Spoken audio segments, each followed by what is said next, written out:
మన మనసు కొన్నిసార్లు మన మాట వినదు కదా. ఎప్పుడూ ఏవో ఆలోచనలతో నిండిపోయి ప్రశాంతత అనేదే లేకుండా పోతుంది. మరి ఆ గందరగోళం నుంచి బయటపడటానికి ఒక దారి ఉందా? ఆ దారిని చూపించే ఒక అద్భుతమైన కథ గురించి ఈరోజు మనం తెలుసుకుందాం. ఆలోచనల తుఫాను వినడానికే చాలా బరువుగా ఉంది గదా. అంటే అసలు ఏకాగ్రత అనేదే ఉండదు. రాత్రిలు సరిగ్గా నిద్రపట్టదు. ప్రతి చిన్న విషయానికి చిరాకు, కోపం వచ్చేస్తుంటాయి. మనలో చాలామందికి అప్పుడప్పుడు ఇలాంటి అనుభవం ఎదురయ్యే ఉంటుంది కదా. సరే, ఈ కథలోని మన హీరో పేరు మార్కో. వయసేమో 24 ఏళ్ళు. కాని అతని మనసు మాత్రం అస్సలు వర్తమానంలో ఉండేది కాదు. ఎప్పుడూ రెండు విషయాల చుట్టూ తిరిగేది. ఒకటి, జరిగిపోయిన గతం గురించిన బాధ.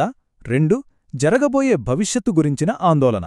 అంటే ఇప్పుడు ఈ క్షణంలో జీవించడమంటే ఏంటో పూర్తిగా మర్చిపోయాడనమాట. అసలు ఇలాంటి మానసిక స్థితితో జీవితం ఎలా ఉంటుంది చెప్పండి. ఏ పనిమీద మనసు నిలవదు, రాత్రులు సరిగ్గా నిద్రపట్టదు, ఎప్పుడో ఒకసారి మనస్ఫూర్తిగా నవ్వడం కూడా కష్టమైపోతుంది. మార్కో జీవితంలో కూడా సరిగ్గా ఇదే జరిగింది. ప్రశాంతత అనే పదానికి అర్థమే లేకుండా పోయింది. సరే, ఇక ఇలా ఉంటే లాభం లేదు అనుకున్నాడు మార్కో. అలాంటి టైంలోనే అతనికి ఒక ఆశాకిరణం కనిపించింది. ఎక్కడో ఒక మారుమూల గ్రామంలో ఒక గొప్ప జ్ఞాని ఉన్నారని తెలిసింది. ఆయన తన సమస్యకు తప్పకుండా ఒక పరిష్కారం చూపగలరని ఎవరో చెప్పారు. ఇక అంతే, ఆ ఒక్క నమ్మకంతో ఆయన్ని కలవడానికి బయలుదేరాడు. ఆయనైతే నాకు ఖచ్చితంగా సహాయం చేయగలరు, నా మనసుకి ప్రశాంతత దొరికేలా చేయగలరు. ఈ ఒక్క ఆశే మార్కోని అంత దూరం నడిపించింది. ప్రయాణం చాలా కష్టంగా ఉంది, ఒళ్లంతా అలసిపోయింది. అయినా సరే తన మనసులో రేగుతున్న ఈ తుఫాను ఆగిపోతుందనే నమ్మకం అతనికి కొండంత బలాన్నిచ్చింది. ఎన్నో కష్టాలు పడి చివరికి మార్కో ఆ జ్ఞానిని చేరుకున్నాడు. తన సమస్య అంతా చెప్పుకున్నాడు. అయితే ఆ జ్ఞాని ఏమీ చెప్పకుండా అతనికొక విచిత్రమైన పరీక్ష పెట్టారు. వినడానికి చాలా సింపుల్గా ఉంటుంది, కాని దాని వెనుక ఉన్న పాఠం మాత్రం చాలా పెద్దది. ఆయన ఏం చేశారంటే, ఒక గ్లాసు తీసుకుని దాని అంచు వరకు, అంటే ఒక్క చుక్క కూడా ఎక్కువ పట్టనంతగా నీళ్లతో నింపారు. ఒకసారి ఊహించుకోండి, ఆ గ్లాసుని పట్టుకుని నడవాలంటే ఎంత కష్టం. ఒక్క చిన్న అడుగు తడబడినా నీళ్లన్నీ ఉలికిపోతాయి. దీనికి ఎంత ఫోకస్, ఎంత ఏకాగ్రత కావాలో కదా. ఆ జ్ఞాని మార్కోకి ఇచ్చిన సూచనలు చాలా సింపుల్. ఈ గ్లాసు పట్టుకుని గ్రామం చివర వరకు నడిచి వెళ్ళు. కాని ఒక్కటే కండిషన్, ఒక్క చుక్క నీరు కూడా కింద పడకూడదు. మళ్ళీ అలాగే తిరిగిరా అన్నారు. అంతే. ఇక మార్కో తన మొత్తం దృష్టిని, శక్తినంతా కూడగట్టుకుని ఆ గ్లాస్ మీద పెట్టాడు. చుట్టూ జనమున్నారు, అరుపులు, గోల, ఎన్నో డిస్ట్రాక్షన్స్.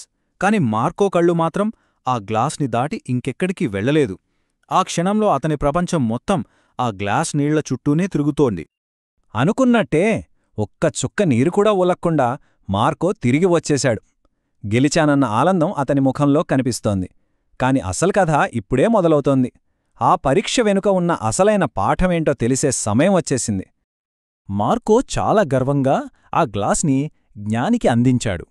కాని ఆ జ్ఞాని అతన్ని అభినందించలేదు. బదులుగా ఒక ప్రశ్న అడిగారు. నువ్వు వెళ్లే దారిలో పిల్లలు ఆడుకోవడం చూశావా? కుక్కలు అరుస్తున్న శబ్దం ఏమైనా వినిపించిందా?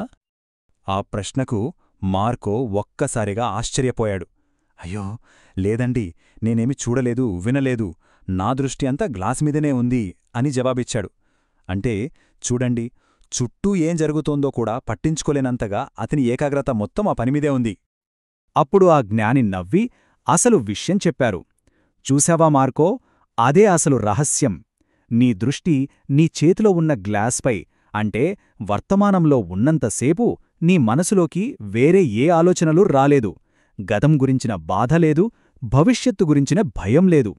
నీ మనసు ఎంత ప్రశాంతంగా ఉందో గమనించావా?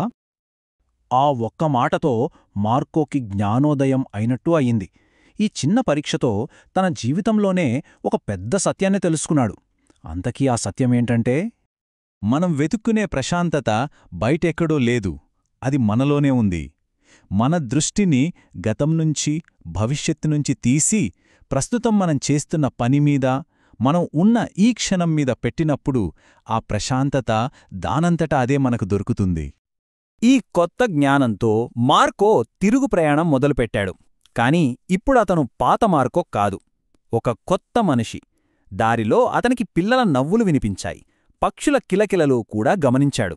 ఎందుకంటే ఇప్పుడు అతని మనసు తుఫానులా లేదు, ఒక ప్రశాంతమైన సరస్సులా నిశ్చలంగా నిర్మలంగా ఉంది. ఒక రకంగా చూస్తే ఈ మార్కో కథ మనలో చాలా మందిది. ఈ కథ మనందరినీ ఒకే ఒక ప్రశ్న అడుగుతోంది. మరి ఇప్పుడు ఈ క్షణంలో మన దృష్టి ఎక్కడ ఉంది? జరిగిపోయిన గతం మీద, ఇంకా జరగని భవిష్యత్తు మీద, లేక మన చేతిలో ఉన్న ఈ వర్తమానం మీద? ఆలోచించండి.